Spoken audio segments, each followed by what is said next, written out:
Thank you very much to everybody for bearing with us. This is a crazy new world that we're trying to operate in. We appreciate your flexibility. I know it's been a really strange time for you. It certainly has for us.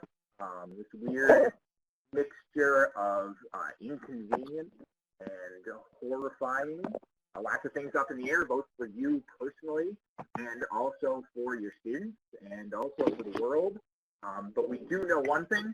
We know that things are going to get better. Things are going to get better. We are going to have students coming through our doors again, and we want to be ready to make those connections as deep and as meaningful as we possibly can when we get to see them once more. So today, we're going to talk about a really important topic for making that happen, and that is the idea of authenticity.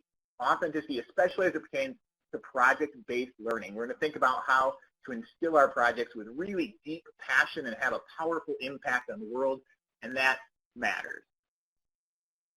So let's get started by just thinking about what problems your students are passionate about. And I think that's really relevant right now.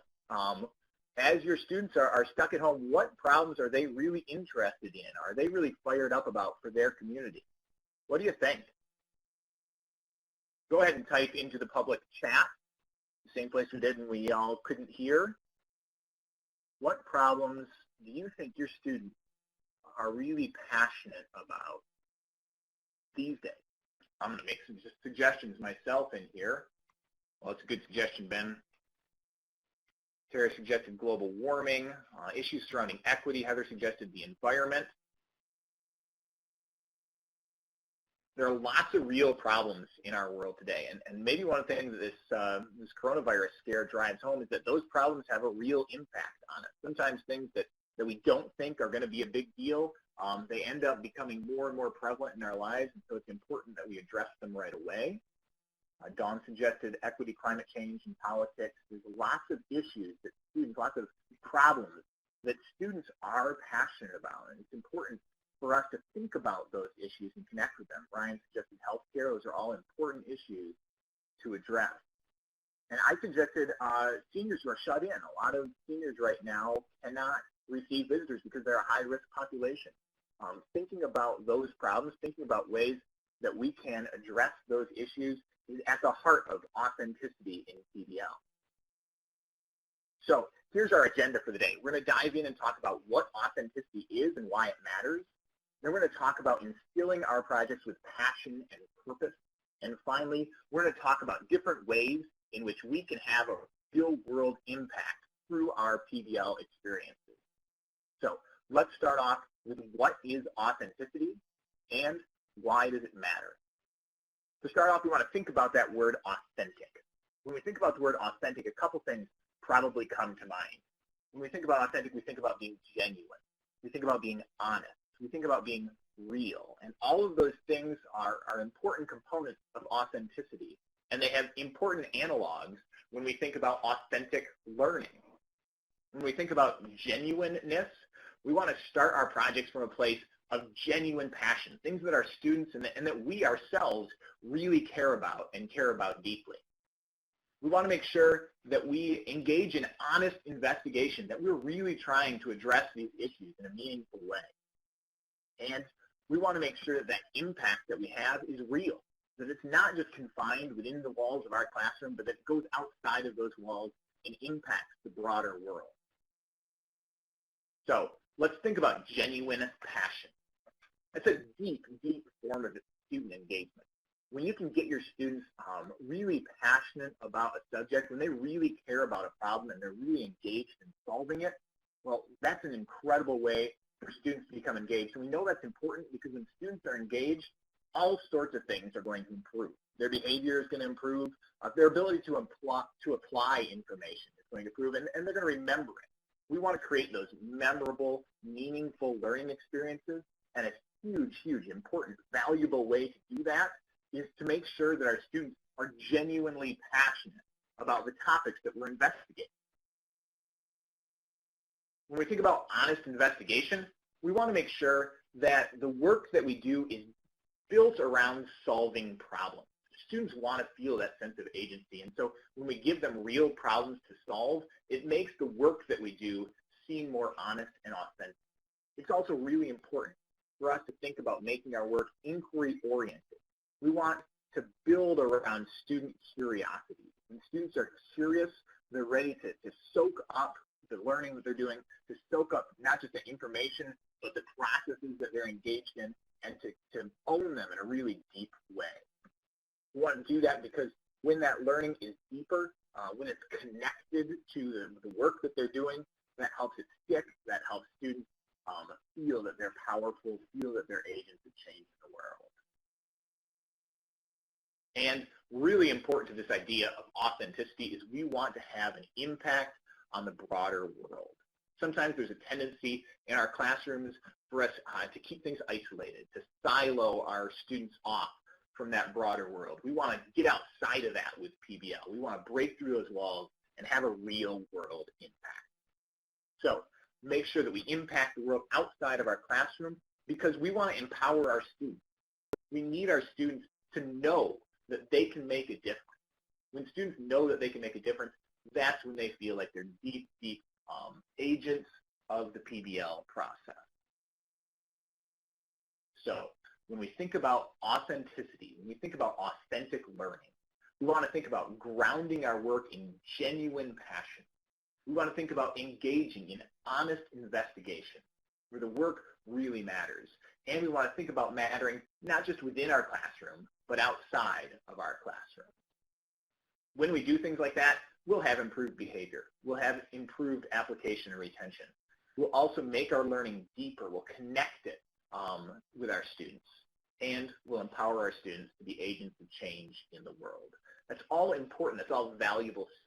That's all stuff that I hope that we feel excited about when we get our students back in front of us. And maybe as we're doing some distance learning, we want to do those things in a real and meaningful way. One way to think about this is that when we do authentic learning, when we do PBL well, we integrate that head knowledge and the heart, the passion, the emotional engagement. When those two things are mutually supportive of each other, then we can really make a difference. Let's move on to talk about how we can instill our project-based learning experiences with passion and purpose. I'm going to give a kind of a step-by-step approach to doing this, to coming up with really important, powerful projects. One important thing to do is to listen. Some of you are connected with your students remotely right now, but it doesn't mean that you can't listen to them.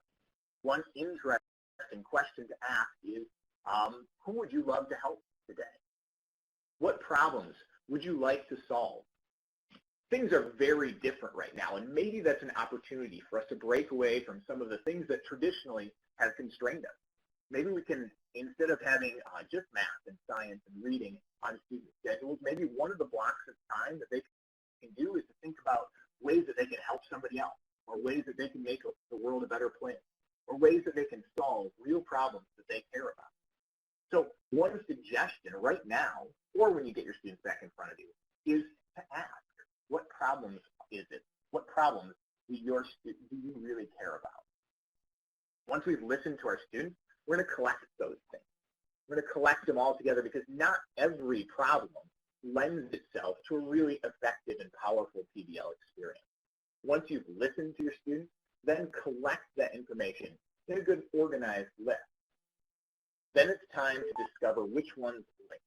Because when we engage in passion-driven PBL, we want to make sure that we're teaching students deep content as well.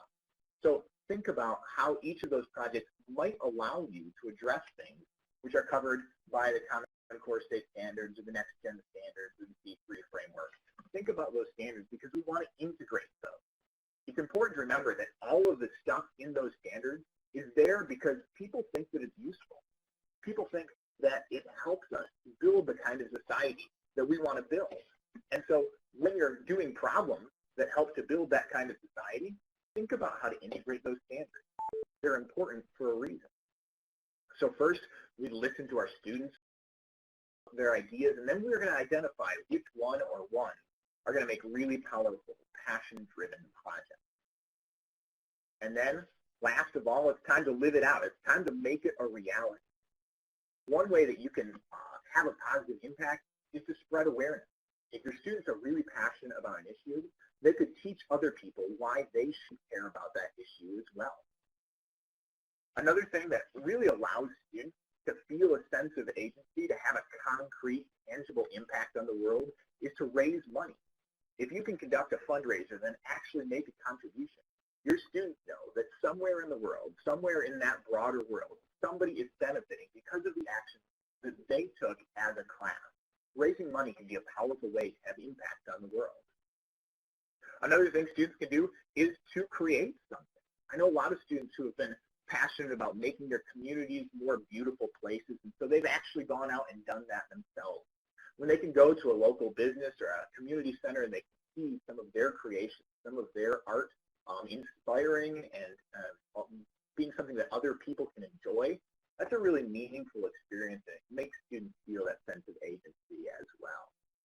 And another, maybe the best way for students to live out their passion for PBL is to form connections, to form relationships with other people, especially people who are different than they are or people who are really in need of human connection. That's a great way for your students to really feel like they're making the world a better place.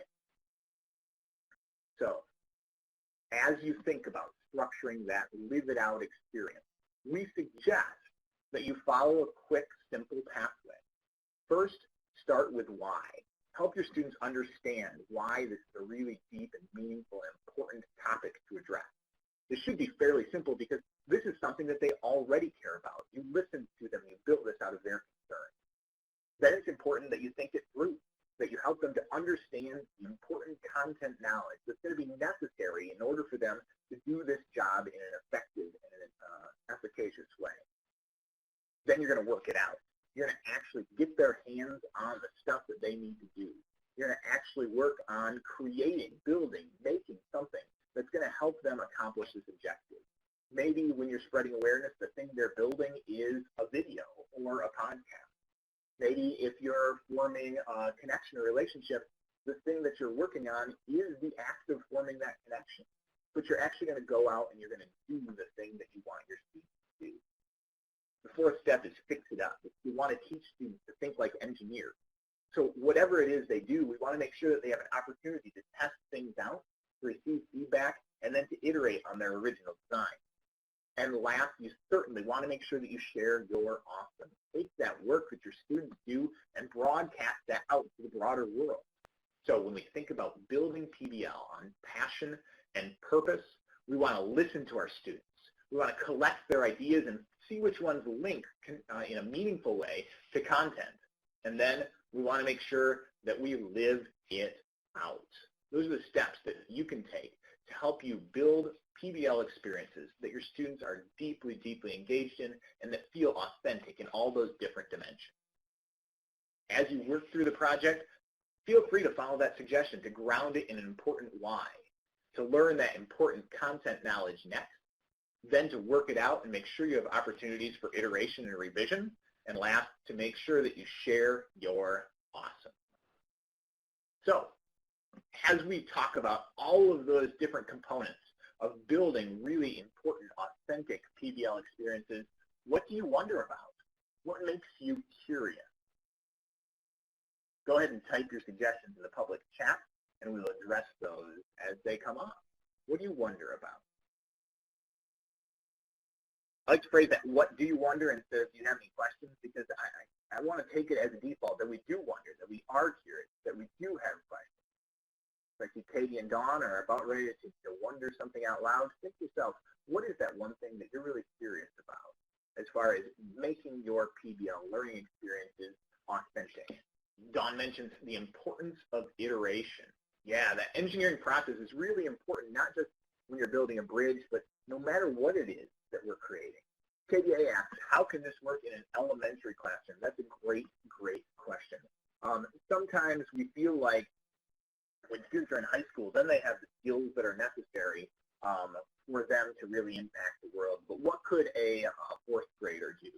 How could a fourth grader have a real impact outside the walls of their classroom? We're going to talk about a couple specifics here in just a minute, Katie, and I hope that that helps. But I do want to iterate that even students in kindergarten, we've seen them be incredibly successful with additional teacher supports, but incredibly successful at making a difference in their world, at doing some really authentic PBL projects. As they make their suggestions or as they make their questions, let's advance to the next slide here, and let's try to investigate how we're going to have a real-world impact. So Tara wonders how you find real-world experts. In our experience, it's been super easy. When we've reached out to people who are in the fields that our students are studying, it is fairly simple. They're always willing, they're always excited to help students out who care about their project. So when we were building projects about energy efficiency, we reached out to people who were in that field and said, hey, would you be willing to Skype in to answer some questions, maybe to field some emails from students who are interested in this topic? And we found very, very broad support for that. People who care about a subject, they love to help develop the next generation of people who are interested, who share their passion. And so we found a lot of receptivity when we just took a step and reached out. So let's think about that real-world impact. I like to think about a continuum of broadening out our impact, starting at the bottom with just affecting the students in our class. That's sort of the traditional way to do it. But if we can spread things out, maybe broadcasting to the virtual world, putting something out there on YouTube or creating a podcast, that's a broader way to affect the world. When we can actually go out and connect with students from other classes, maybe doing a presentation in the auditorium, maybe having an assembly, well, students really take additional agency or ownership when they have to do that. If you can bring adults in at that teachers and parents level, well, that authenticity gets even deeper. When you start presenting to the administration, presenting maybe to the school board, in order to make a change in your school, it becomes even broader than that. And when we can get outside of even our school and present and change the outside world, that's the broadest level of impact that we can have. So, for example, we've got a project called Prevent the Spread, where students study germs, really high on everybody's minds these days. And one thing they do is they create a PSA, a public service announcement about how we can practice good hygiene and how we can prevent the spread of germs in our community. They can put this out there in the virtual world by taking a video and putting it out on YouTube, and then they can present those to other classes as well. So that has a broader impact than just learning about it and sharing it with the teacher and with the class. Another one of our projects is High Energy. There, students learn about energy efficiency, and they actually make a pitch to the school board. They make some suggestions, and they try to see that affected in real life. And another one of our projects is Moments to Remember, where students form connections with seniors at a local senior center. They create a biography by interviewing those individuals and connecting their experiences with American history, and then they present those biographies to their new senior friends. Forming those connections, those relationships with people in the outside world is an outstanding way to have a real-world impact. So all of those projects were done by fourth graders, by fifth graders. They can be done by elementary school students. And Katie asked, how does that work with elementary students? That's a couple of real simple examples of how that's played out in elementary classrooms. We have a bunch of ideas on our website, blueappleteacher.org, lots of free resources, lots of project ideas. So I strongly encourage any of you to go and check that out if you're curious about other ways that elementary students even can engage in a really authentic PBL. So think about ways that your students can have a real-world impact. And I know we're running just a little bit short on time, but as we leave, I want you to think about ideas that you might have for ways that your students could really engage in authentic PBL, in PBL about which they're genuinely passionate, where they do real work that addresses that issue and where they take the work that they've done and try to have a broad impact on the world. As you think about those, I do want to refer you again to our website, blueappleteacher.org. Tons of free resources, tons of things to look over. If you're stuck at home, you're looking for ideas to spark your creativity, especially around the topic of PBL or authenticity in PBL, head over to blueappleteacher.org. Another resource, really important resource that's up on our Facebook page is a set of ideas that you can use to help your students in this distance learning world that we live in. So if you look down there, the Facebook page is @WeAreVAEI. Please consider heading over there. We've got this great resource, and we're going to update that weekly with some ideas from our staff from the Van Andel Education Institute, about how you can connect with your students, activities, videos, all sorts of different ideas about things where they can keep curiosity alive even in this distance learning world that we live in. We encourage you to connect with us on Twitter at WeAreVAI or with me at Ben Telsma or both. Also, we would love to see you at Science on the Grand, which is coming up in July. We're hoping that that is still a go, so please head to our website to check that out. Lots and lots of different resources that you can peruse. Hopefully you find them to be a valuable support because we want to make sure that we support you in whatever way that we can. If you are interested in any of those PBL projects, there is coupon codes there. Talk with your administrator. Maybe they're thinking about different PBL experiences for next year. That could be something that they want to avail themselves of. We just want to make sure that we can have the broadest impact, that we can help you have an authentic impact on your students through PBL, through inquiry-based learning, and through any mechanisms that we possibly can. Thank you very much for connecting with us today. Thank you for putting up with all of our technical difficulties at the beginning. We hope that this was a valuable time. If you have any questions or any comments, please stick around, engage in the public chat. We'd be more than happy to answer them. But other than that, please have a great day, stay safe, and thank you for everything that you do to improve the lives of your students.